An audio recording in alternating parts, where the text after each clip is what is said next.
pleasure to introduce our speaker today. I first met Jody last spring at the beginning of the semester when she became the president of Operation Green, and she led the group to organize and put on a very successful MJC Earth Day. And now she is, as well as being a student in calculus and chemistry and physics, she's also a student in my zoology course, and so I've gotten to know her even more. She plans to transfer as an environmental science / astrophysicist.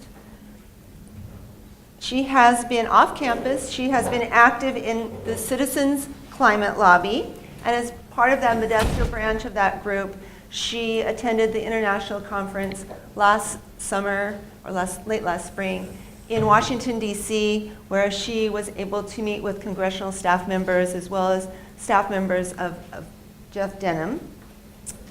Today, Jody will speak about conservatives and fighting global warming, an either-or question. She first gave this talk at Stanford University under the guidance of Professor Bill Anelli, and that was at the Bay Honor Consortium, and she was awarded the Hazlitt Scholar Honorable Mention. So at this time,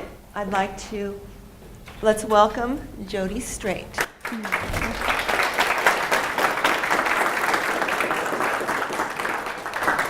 Thank you, Terry, and thank you everybody for coming today. Let me just go ahead and we'll get started. Once again, thank you for coming.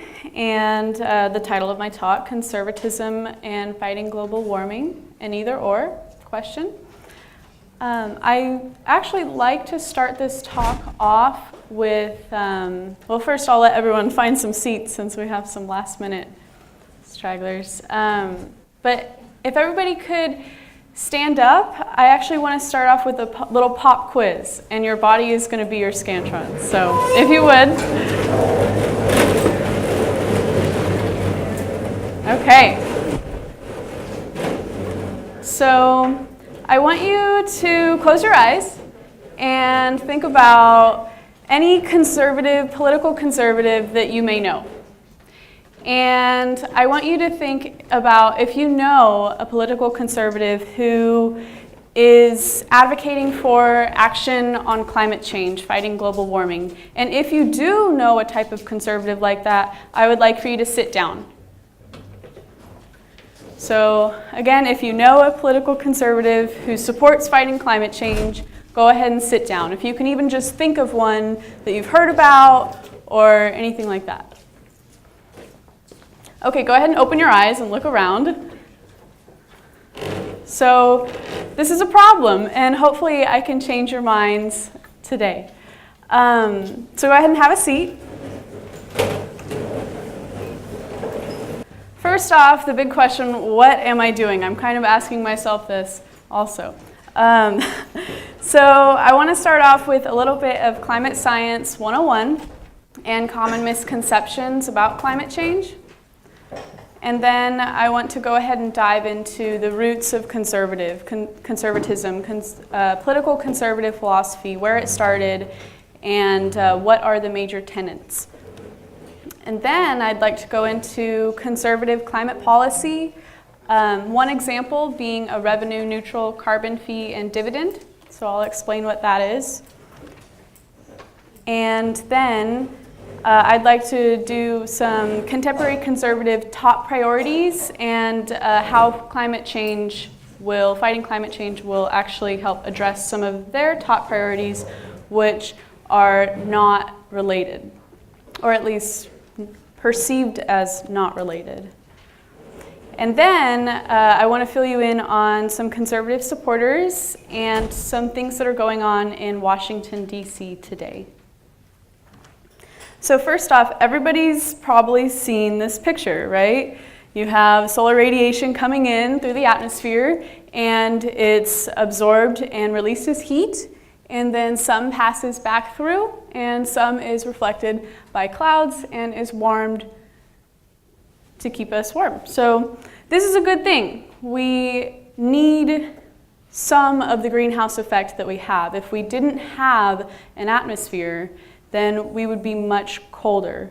And no climate scientist is advocating to get rid of all the CO2 in the atmosphere. We need the balance that we've had to keep us warm, along with other gases that are in our atmosphere. But one actually great example of climate change that I don't really see often is Venus.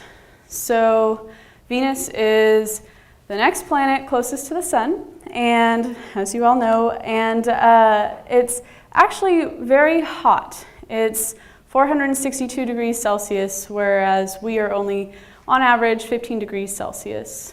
So what is driving this change in temperature, right? Well, obviously, it's closer to the sun, so that could be it, right? Except then there's Mercury, which is cooler than Venus and even closer to the sun. So the other culprit is, as we can see, Venus has a 96% carbon dioxide concentration in its atmosphere. And so this is a great example of what a runaway greenhouse effect could look like. So some common misconceptions about climate change. The first one I wanted to do is climate versus weather. Why does Representative James Inhofe, a Republican from Oklahoma, throwing a snowball on the floor of the Senate when it's snowing in Washington, D.C., actually serve as an example of a poor understanding of climate science? Because his claim was that because it's cold outside, there is no global warming. So actually, the difference between climate and weather is a really good distinction to make. Climate is trends that we see in the long term. It's over 30 years at least, and weather is just like the day-to-day, hot or cold, what am I going to wear, right? So, however, when we see these higher temperatures, and like we've seen reports about the hottest year on record, and Representative Inhofe, in his speech to the Senate, went on to say that it was only hotter than last year by 0.03 degrees. And the error margins in the study were larger than that. So it's not really a reliable claim, it's taken out of context, and he has a point there. But the problem is that this is distracting from the larger trends that are happening to our climate system, where we actually see differences over a 40-year period of warming. So it's a distraction, and the real crux of the misunderstanding is that climate change can actually drive more extreme weather scenarios because the warmer air holds more water, and so when it rains, it really rains. When it snows, it really snows. And also, weather patterns are changing, so the abnormal temperatures that they were seeing, although cold, could actually be used as an example of climate change. So looking at the trends, I could show you a graph of the temperatures that we've observed in the last 40 years, but instead I wanted to look at the oceans because the oceans are actually warming much more. They're absorbing a lot more heat than the atmosphere is. So as you can see here, ocean heating has gone up significantly in the last 50 years, 60 years.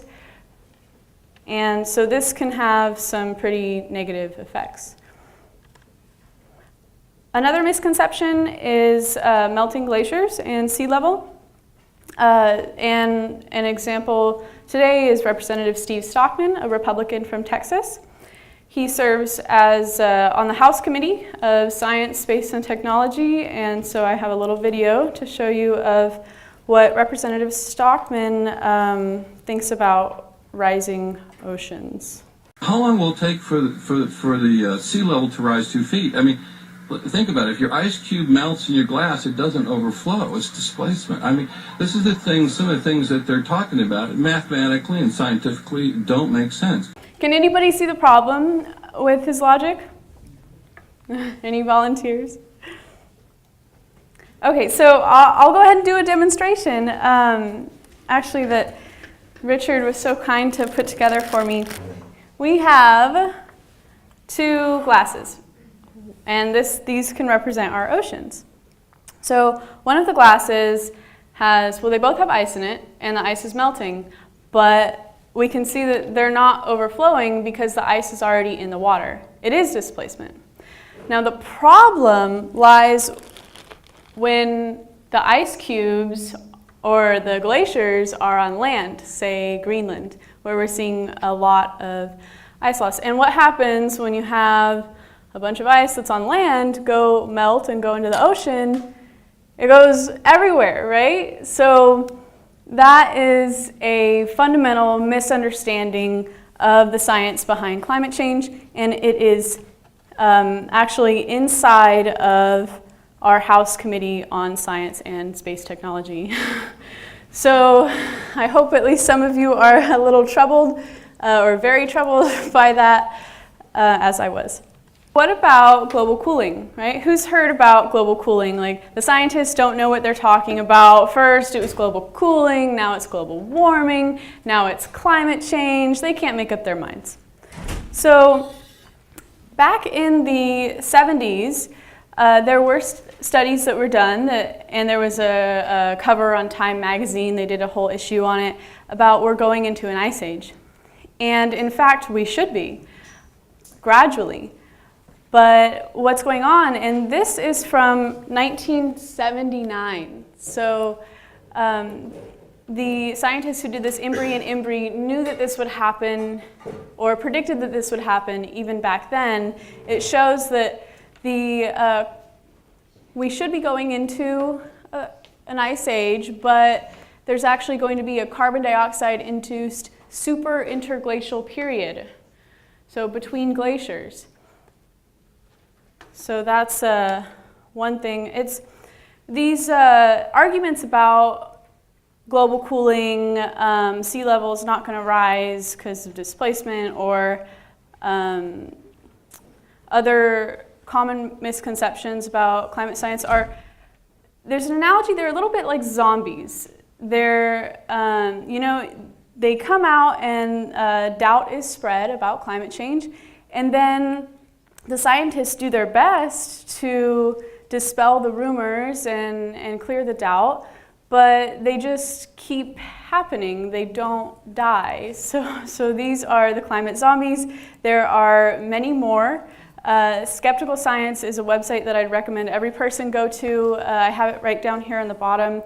They respond to the most common questions, misconceptions, claims about climate science, and they have links and really good explanations as to why a claim isn't true, or why it's misleading, or why it's just not the entire truth.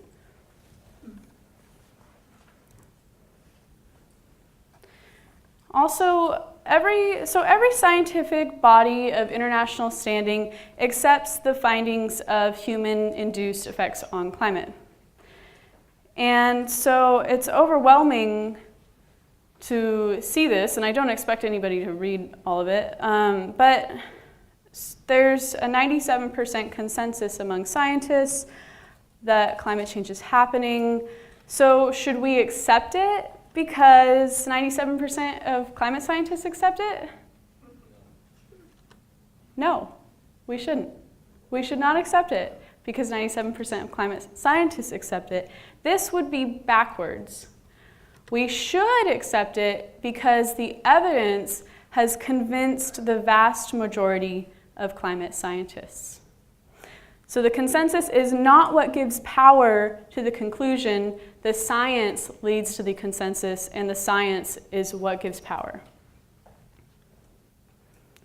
So we can begin also as looking at climate change not through this lens of science, although we should, but also through a lens that's perhaps less black and white, more as, say, an insurance company would look at climate change, or the Army would look at climate change. They see climate change as a non-diversifiable risk and a threat multiplier. Things that we should, even if it's not 100%, but likely to happen, and it's something serious, a serious threat, we should take measures to avoid.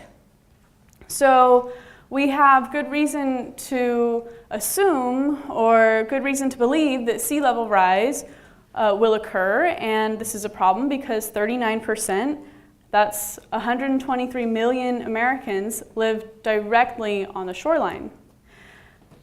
We have good reason to believe that more intense weather, extreme rainfall, heat waves, flooding, drought, wildfires will occur. We have good reason to believe that there could be potential runaway greenhouse effect with the permafrost releasing methane in the Arctic and actually melting faster than scientists anticipated.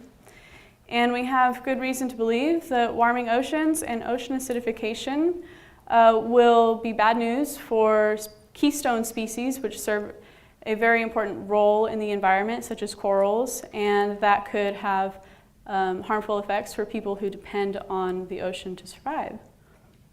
So the question, given that the United States is historically the largest emitter of greenhouse gases in the world, now surpassed very recently only by China, who is also taking steps to mitigate climate change, given that burning fossil fuels will impact the lives of future generations, and it's also impacting the lives of people today, and given that the effects could be irreversible,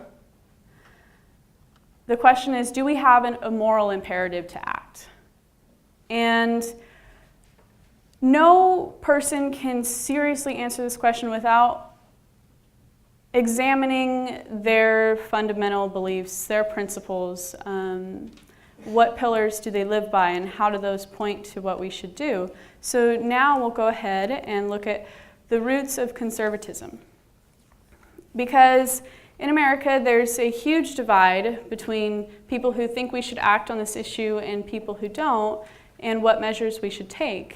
And the side that generally says no was exemplified by the pop quiz at the beginning of this lecture. So the roots of conservatism. Conservatism, first off, it splits into two different philosophies. There's social conservatives and there's also fiscal conservatives. And you can also have a mix of the two. So social conservatism was really got its roots when Edmund Burke started his writings on the revolution in France. And his scholar, who came along many years later, was Russell Kirk, and he's been called the father of the modern conservatist movement, which took place after World War II by the Heritage Foundation, a well-known conservative organization. So the philosophy that Burke and Kirk supported was made up of an enduring moral order. And that enduring moral order gave rise to traditions. And traditions are respected and should be followed. But also, when you have to, there's prudent change. So the enduring moral order is eternal, unchanging, universal truths, and we should base our lives upon them as best we can. A huge example for social conservatives is the Christian faith and the Bible. So there have been arguments that say that fighting climate change or just climate change in general goes against religion. It goes against Christianity and what the Bible says. And so I went ahead and looked at faith-based statements on climate change, which is an anthology that was put out at the beginning of this year by the organization called Citizens Climate Lobby. And it's endorsements of fighting anthropogenic global warming. And they have statements from all faiths, or at least many faiths, but they also have at least 16 Christian denominations that make statements. They recognize our ability to damage God's creation and commit to stewardship. They quote scripture, and they make a commitment to preserving our planet through creation care. And so that's just one part of their mission of taking care of the planet. And what I really love was that they have 7 non-weird ways to care for creation. So that's good news. There's one seat up here in the front for people who are on the wall. There's one there, yeah. Feel free to find a seat. There's 2 right here, too. Okay, so another example of how climate change is compatible with Christian faith is Dr. Catherine Hayhoe, who has taken on the name of a climate evangelist. Her philosophy is quite simple when it comes to climate change. She's actually a climate scientist at Texas Tech University, and she is married to a pastor, Andrew Farley. They co-authored a book called A Climate for Change, Faith-Based Statements on Climate Change. And basically, she believes that conservatism is conservative. And yes, God would let this happen. He's given us the brains to choose between good and evil. And she says the Bible does not approve of letting the world burn. She says even if you believe in a young earth, it's still warming. We only have to go back 300 years to see that it's warming. We can go back much further, but that's how far you have to go back to be able to see it. And lastly, and probably most importantly, is that this issue is about people. It's not about polar bears. The effects will be first and foremost impacting the poorest people on this planet, and it could affect everybody. So another person, if you're conservative, you probably are quite familiar with William F. Buckley. He founded the National Review, and he took this issue quite seriously and said that one way to go would be a surtax on gasoline. He said that we are indeed stewards of nature, and calls to conjoin our concern with a sense of Christian mission are noteworthy. And he said this in 2006 before he passed away. So that was the enduring moral order, and I hope that gave you some idea of how climate change and climate action can be compatible with what is seen as the enduring moral order that many conservatives live by. And the enduring moral order influences tradition. Tradition is the everyday lifestyle, communal practices, and it really is the incarnation of the enduring moral order. This would lead to a long-term focus. It leads to accepting responsibility for one's actions, consequences, and also should provide harmony, order, and security. But when it doesn't provide harmony, order, and security, when it can no longer provide that, then we see that tradition and prudent change are inextricably linked. So I'm going to throw some quotes out at you. I know it's kind of a bad thing to do during a presentation, but just bear with me because this is how I came up with the definition for prudent change. I went ahead and read the text, and I think that these are some really fundamental things that proponents of conservatism have said. So Russell Kirk said that conservatism is never more admirable than when one accepts change that it disapproves, with good grace for the sake of the general condition. And Edmund Burke also said that those unmindful of what they have received from their ancestors or of what is due to their posterity, by destroying at their pleasure the whole original fabric of their society, hazard to leave those who come after them a ruin instead of a habitation. Now, this was said hundreds of years ago, but does it remind you of anything? Does it seem applicable to today? It really shocked me how much it seemed like that to me. And he also said, Burke said that the science of constructing a commonwealth or renovating or reforming it is like every other experimental science, not to be taught a priori without experience, and nor is it a short experience that can instruct us in practical science, because the real effects of moral causes are not always immediate.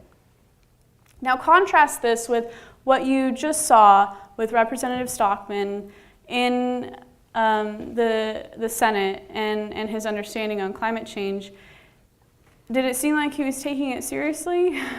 So these are the founders of conservatism and a philosophy that he claims to be a part of as a Republican. So not to be taught a priori, and short experiences should not lead.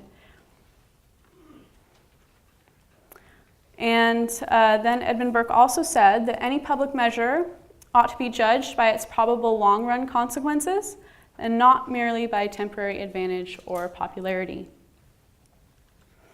So this is what I gathered from all of those quotes, is that prudent change and some others is going to be focused on relevant problems. It's gradual. It has to be gradual and based on empirical data, things that we can observe. And it should benefit society and all of humanity if applicable.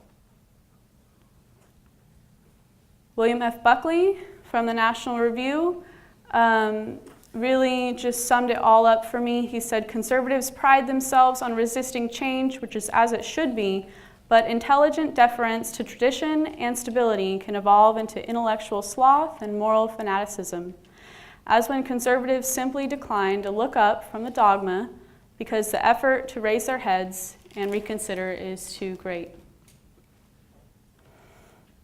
So now that's all of social conservatism that I have. We're going to go ahead and jump into fiscal conservatism.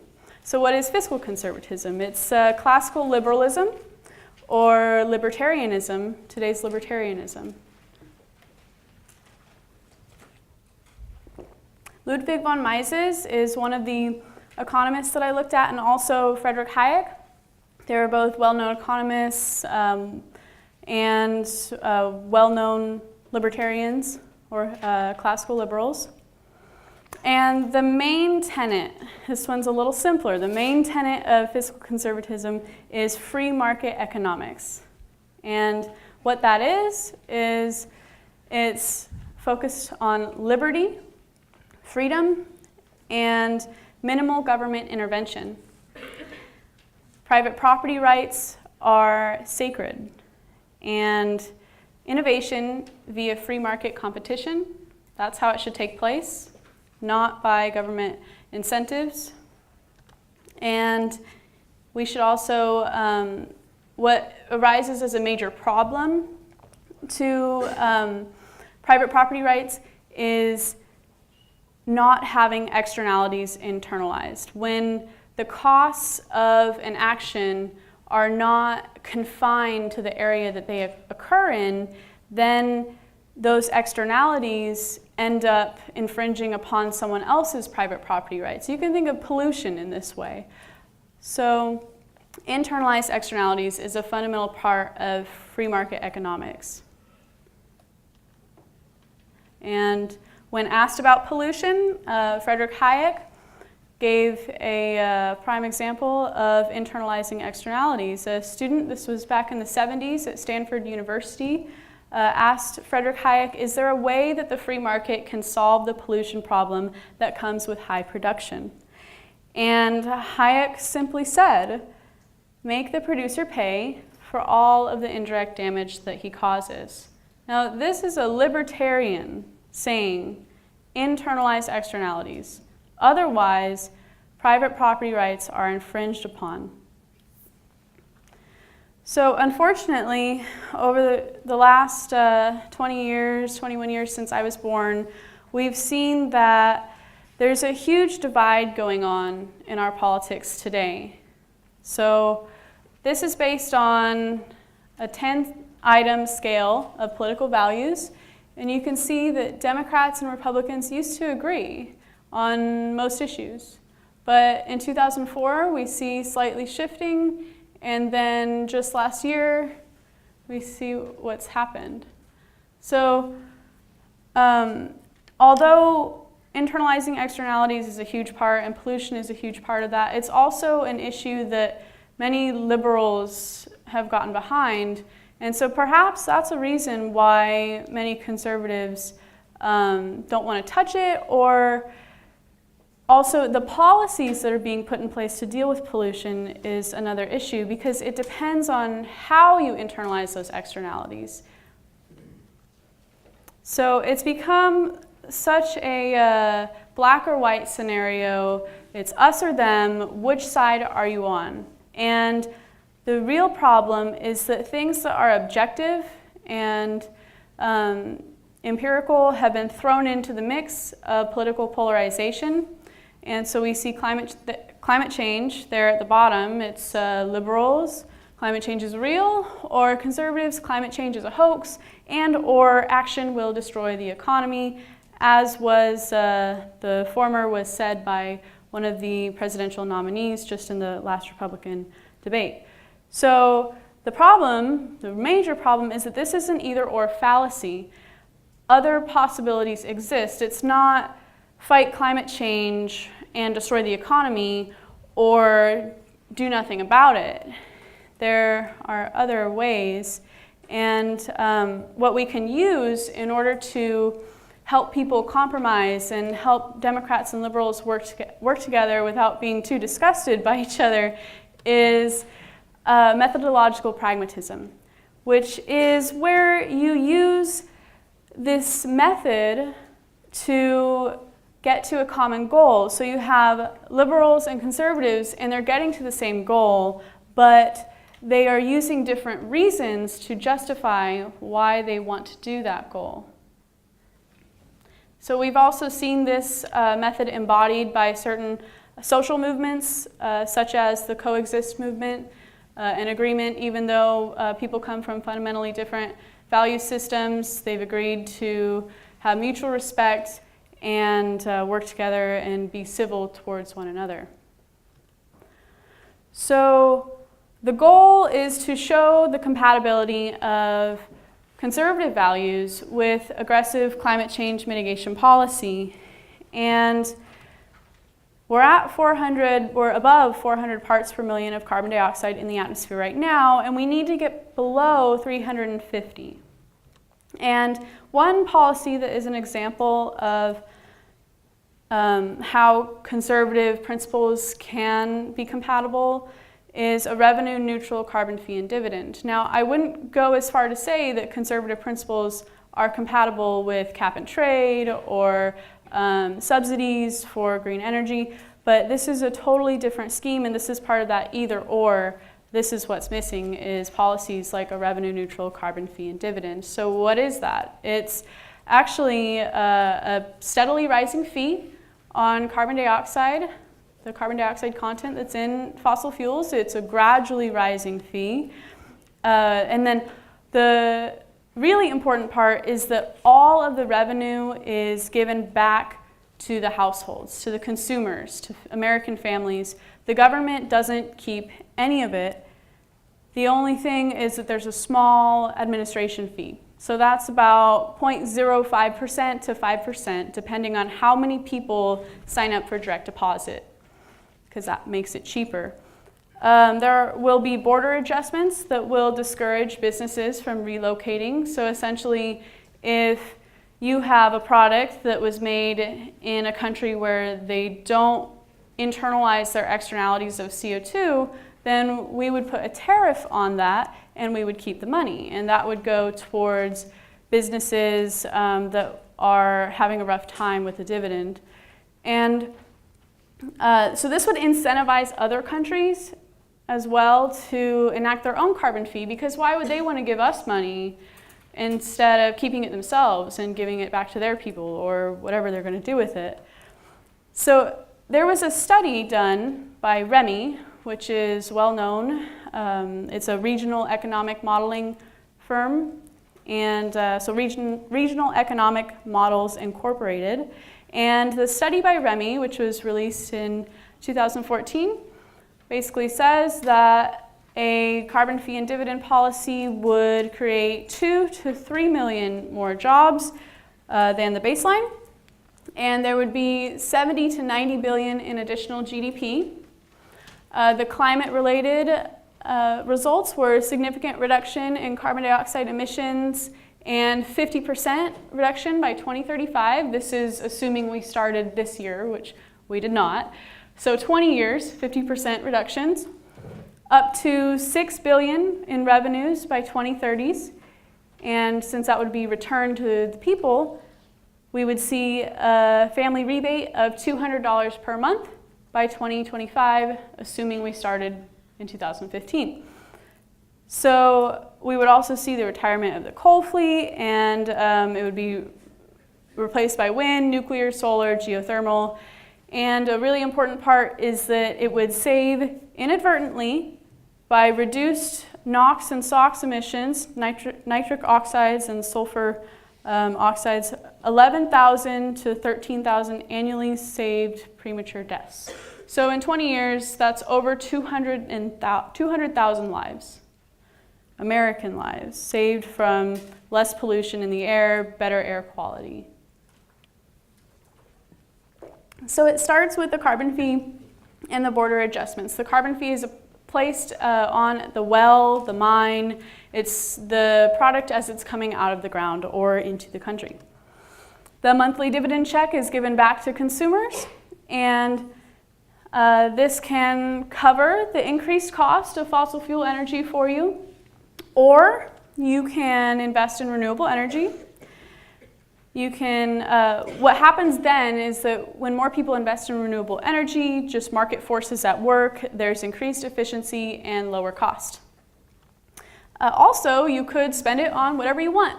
So we see that industry gets benefits from this, and also that translates into American jobs being created. So there are three main groups that go throughout conservatives. There are the skeptics, the minimalists, and the supporters. The skeptics obviously don't accept the science of climate change. Minimalists, or they have fundamental questions about it. And then the minimalists say, well, it's happening, but we can't do anything about it because that will destroy our economy. Or if you're a politician, it could be, I won't get elected next year if I come out on this issue. And then there are the supporters who say, yes, we can do it. And unfortunately, the supporters make up a very small part of conservatives, at least in the Republican Party. Only 20% as of 2015 say that global climate change is a very serious problem. That's a 48 difference between Democrats. 48-point difference. So although this is up from 15% of Republicans in just 2015. So good news there, 5%. And the real question is, if conservatives don't care, or at least are not prioritizing fighting climate change, what do they care about? And it turns out that overwhelmingly their top issues, this is Pew Research, are defense against terrorism. 87% support that. Strengthening our economy, 75%. Reducing the budget deficit, 72%. Strengthening our military, 71%. And improving the job situation, 70%. These are what conservatives, at least Republicans, care about the most today, or as of January. And as we can see, dealing with global warming is at 15, and dealing with the nation's energy problem a little higher, that's at 37. So using methodological pragmatism, how can we show how addressing climate change can also work into these goals? So, defense against terrorism. This is a huge issue, as we all know, as we know from what happened in Paris and around the world last week and even today. Some things are really going on with terrorism, and Syria is a prime example of that.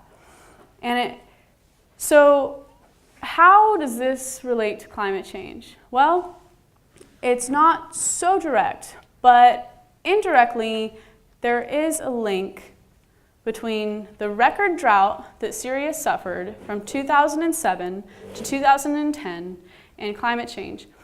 So there have been studies that were done. This is one study down here. There's the link. Scientists found that the drought in Syria, which caused widespread crop failure, mass migration of farming families to urban centers, and which then was, that type of instability is taken advantage of by groups like ISIS when poor farmers move to these cities and they need a job. Well, ISIS pays more than the army there, and so of course some are going to join. Now it's not the reason why the main people of ISIS are fighting, of course not, but there is a link. And so the scientists concluded that the human influences on the climate system are implicated in the current Syrian conflict. So as we go into the future and climate change is exacerbated, we see more droughts like this, more extreme weather, more instability. We have to be thinking about how is that going to impact regions that are already at risk. And also, something that's not as controversial is oil. Okay, Syria is getting, its main source of revenue is from oil, and also people who have profited very well from oil. So by increasing our energy independence, which as you can see here, this is the baseline, this is what happens if we do not do a carbon fee and dividend, and this is what happens if we do. It would reduce our dependence on oil while also increasing our use of cleaner energy. Now, strengthening our economy. The carbon fee and dividend could add 70 to 90 billion in additional GDP. And while, if you look at the size of our economy, that's not a huge amount, but the point is that it would help, and it's also not going to harm. There's a net gain. So as you can see here, some industries are hurt, mainly mining and very specific parts of manufacturing, but the gain in GDP is net positive. So reducing the budget deficit, 72% support that. How about minimizing the size of EPA? How about removing energy subsidies? These are things that can actually reasonably be done if a carbon fee and dividend was in place, because it does a lot of the work of the EPA for them. Strengthening our military. We could increase the U.S. military's energy security abroad, and this is highlighted in a film called The Burden, where they really show how hard it is to be so dependent on these fossil fuel resources when you're in a combat zone, and how many lives have actually been lost due to going to get oil, transporting fuel. So there's a real incentive to increase our green energy, and by using a carbon fee and dividend to drive down the prices and create a level playing field between fossil fuels and green energy, we could also increase our military. So improving the job situation, we would see 2.8 million jobs roughly added to the U.S. economy in 20 years. So this is another reason why conservatives could get behind a revenue-neutral carbon fee and dividend. It would add jobs. We've seen now that green jobs actually provide more American jobs than the coal industry. So that's something to think about. So just to recap, the revenue neutral carbon fee and dividend. It would strengthen the economy. It's the minimal growth of government based on other scenarios such as cap and trade or subsidies and things like that. This is something that's more of a minimal growth scenario. Plus, if you look at us doing nothing and with climate change happening, the role of government is going to increase there with natural disasters and more extreme weather. It saves many American lives due to reduced pollution. It creates jobs, and U.S. emissions would be cut by 50% in 20 years. So some contemporary conservative supporters have backed this policy, and you might recognize a few. There's George P. Shultz. He's on the board of advisors for Citizens Climate Lobby. He is a Republican, and he also served as Secretary of State during the Reagan administration. Jeff Immelt is the chairman and CEO of General Electric. Rex Tillerson, a shocking one for me. He's a Republican, chairman, president, and CEO of ExxonMobil. He supports a carbon tax. And we also have some more. Art Laffer. He was board of advisors, economic board of advisors during the Reagan administration. Henry Paulson, treasurer of secretary, and Greg Mankiw, economic advisor, also during the Bush administration, support a carbon fee and dividend. So a huge supporter of this, and also another advisor for the Citizens Climate Lobby, is former U.S. Representative Bob Inglis. And he founded the Energy and Enterprise Institute and also an organization called Republican.org, E for energy, I presume. And so that's for conservatives who do care about climate change and want to take action. And so what happened with Bob is that he, says he's from the reddest state, from the reddest district in the whole United States. He is down to the bone conservative, but he used to not believe the climate change science or anything like that. He said it was Al Gore's imagination. And the truth was, he hadn't even looked at it, but he said he knew the other side was for it, therefore he was against it. So eventually his kids and some other circumstances got him to look at the science, and he began to take the issue very seriously. And I have a video of how he feels about it now. I mean, it's not just a head thing. This is very much a heart issue. It's not the science that's affecting us. I mean, the science is pretty clear. It's something else that's causing this rejection. Many conservatives, I think, see action on climate change as really an attack on a way of life. The reason that we need the science to be wrong is otherwise we realize that we need to change. That's really a hard pill to swallow, that the whole way that I've created my life is wrong, you're saying? That I shouldn't have this house in the suburb, I shouldn't be driving this car where I take my kids to soccer. And you're not going to tell me to live the way that you want me to live. And along come some people with sowing some doubt, and it's pretty effective because I'm looking for that answer. I want it to be that this science is not real.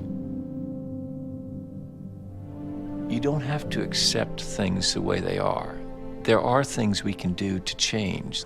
The lie is that we can't do it, that we can't innovate. We got to keep relying on petroleum, coal. We got to have just those things. Why? To be in this situation where those fossil fuels are imperiling our future and future generations, and we're not accountable for that, that's really becomes a moral problem. We're leaving our children and grandchildren a legacy of people who failed to lead. People who, when it came their time to be awakened, they slept. We didn't have enough faith in the future that could be brought about. So we just gave up. We couldn't rise to higher things. And I don't want to be part of that. I want to be part of saying that, no, we did rise to it. You bet we did.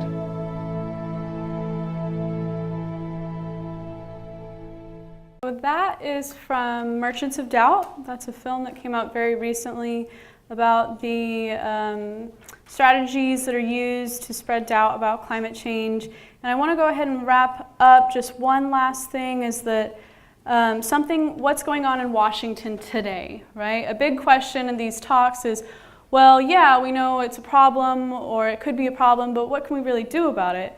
So this is it's the Gibson Resolution, named after the senator who has, or congressman, actually he's in Congress, he has gotten together House Republicans who are concerned about climate change. They're concerned about the environment and what we're doing, and they want to look at conservative solutions based on their conservative principles. So this is a list, just a quick quote from them expressing, expressing the commitment of House representatives to conservative environmental stewardship. And the resolution co-sponsors, I believe they are all Republicans. That's why there's so few. But we are making progress. So our Congressman, Jeff Denham, is a great person to support this, and we at Modesto's group of Citizens Climate Lobby have been calling, we've been writing letters, trying to generate this support for Congressman Jeff Denham to go ahead and do this. If you're not aware, he is a Republican. He's been representing us for some time. So if you're interested, it's very easy to give him a quick call. You'll talk to one of his staffers and just let him know, hey, I like what they're doing. We'd like you to support it. I'm a constituent. So that's something that anyone can do who lives here in Stanislaus County. And another thing to do would also be to check out citizensclimatelobby.com. There are many different ways to try to build support on this issue. So the really important thing is creating a political climate where it becomes more accepting for conservatives to come out on this issue. Otherwise they won't, because they won't get elected. So that's our job. And thank you so much for coming. Thank you.